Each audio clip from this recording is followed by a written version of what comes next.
I don't know how bringing an untrained, non-safety critical, inexperienced worker into a dangerous environment like the railway, where there are high-speed trains, there are high voltage distribution systems, and there are rules and regulations that have the power of statute, how that will help anyone, whether they're a passenger, a worker, a manager, or whatever. I don't see how the use and deployment of students or people who've got no work experience and working for an agency will help anyone to resolve this situation.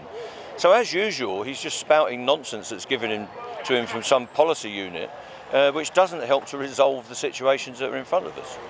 Well, this government, every time they are losing an argument, they threaten to change the law and bring in more draconian measures that suppress the civil rights of people. This law has been in place for decades, that agency workers shouldn't replace legitimately striking workers in a lawful ballot.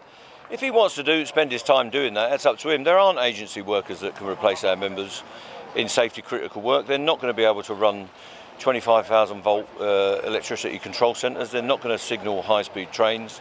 They're not going to be able to maintain rolling stock. They're not going to be able to drive trains. So it's a bit of an irrelevance, really, to the situation that we're facing. Well, I can't predict how long this campaign will go on. We're campaigning. We'll campaign on the streets, in demonstrations, lobbying MPs, and doing the best we can. Industrial action will form a part of that if we don't get a settlement.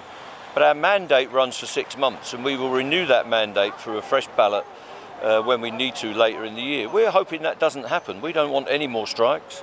We're convinced we can resolve this dispute this week if we had the necessary goodwill from the other side of the table. So I can't predict how long it will be, but we'll be campaigning for as long as it takes to get a settlement to the issues that are in front of us.